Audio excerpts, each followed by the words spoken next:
हनुमान जी भगवान शिव का ही अवतार हैं, ये तो हम सब जानते हैं।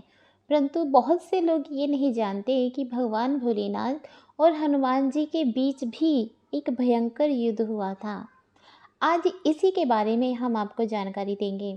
जल्दी से मेरे चैनल को सब्सक्राइब कीजिए, बेल आइकन दबाइए ताकि मेरे द्वारा अपलोड की गई हर वीडियो की नोटिफिकेशन आपको मिल सके।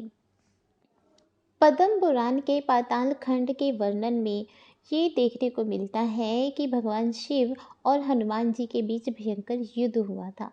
ये युद्ध किस वजह से हुआ था वो आपको हम बताते हैं। एक बार भगवान श्री रामचंद्र जी ने अश्वमेघ यज्ञ रखवाया। अश्वमेघ यज्ञ में जो घोड़ा था वो घूमते घूमते देवपुर नामक नगर में पहुंचा। उस नगर का राजा वीरमणि भगवान शिव का बहुत ही बड़ा भक्त था, इसलिए भगवान शिव स्वयं उस नगर की रक्षा करते थे। वीरमणि के पुत्र ने अश्वमेघ यज्ञ का जब घोड़ा देखा तो उसने उस घोड़े को बंदी बना लिया। शत्रुघ्न ने घोड़े को मुक्त करवाने के लिए देवपुर पर आक्रमण कर दिया। शत्रुघ्न और वीरमणि के बीच भयंकर युद्ध होने लगा और हनुमान जी वीरमणि की सेना का संहार करने लगे। भगवान श्री रामचंद्र जी के छोटे भाई भरत के पुत्र पुष्कर ने जब वीरमणि को घायल कर दिया युद्ध में लड़ते लड़ते, तो उनकी सेना अपनी जान बचाने के लिए भागने लगी। अपने भक्तों का ये हाल देखकर भगवान शिव भी युद्ध करने लगे और उन्हें युद्ध करता देख शत्रुघ्न भी युद्ध करने लगे। दोनों के बीच भयंकर युद्ध होने लगा। तब भगवान शिव ने वीरभद्र को पुष्कर से और हनुमान जी के साथ नंदी को युद्ध करने के लिए भेजा। ये सब देखकर शत्रुघ्न जी को बहुत क्रोध आया और वो भगवान शिव से युद्ध करने लगे। ये युद्ध 11 दिनों तक चला। उसके बाद भगवान शिव के प्रहार से शत्रुघ्न बेहोश हो गए। तब भगवान शिव से युद्ध करने के लिए स्वयं हनुमान जी आगे आए। तो हनुमान जी ने भगवान शिव से पूछा कि प्रभु, आप तो भगवान श्री रामचंद्र जी के परम भक्त हैं, तो आप हमसे क्यों युद्ध कर रहे हैं। तब भगवान शिव ने कहा कि मैंने राजा वीरमणि को उसके राज्य की रक्षा करने का वचन दिया है, इसलिए मैं युद्ध करने के लिए विवश हूँ।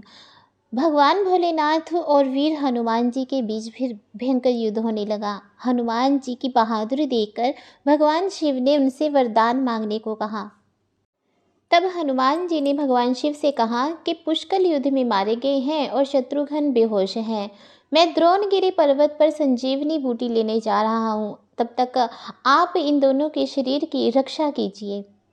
और भगवान शिव ने हनुमान जी को ये वरदान दे दिया कि वो इनके शरीर की रक्षा करेंगे।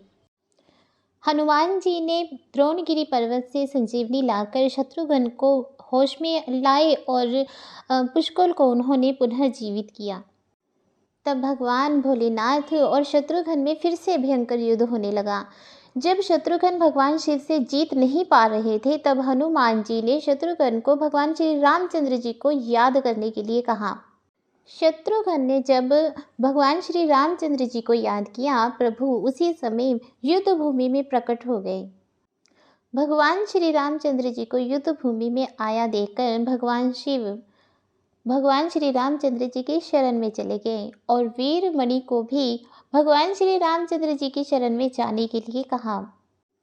वीरमणि भी भगवान श्री रामचंद्र जी की शरण में आ गए और यज्ञ का घोड़ा भी उन्होंने भगवान श्री रामचंद्र जी को लौटा दिया। इस प्रकार से ये युद्ध समाप्त हो गया। ये थी जानकारी कि भगवान शिव और हनुमान जी के बीच युद्ध क्यों और कैसे हुआ और युद्ध कैसे समाप्त हुआ। आशा करते हैं आपको ये जानकारी पसंद आई होगी। तो जल्दी से मेरे चैनल को सब्सक्राइब कीजिए, बेल आइकन दबाइए ताकि मेरे द्वारा अपलोड की गई हर वीडियो की नोटिफिकेशन आपको मिल सके। जय श्री राम।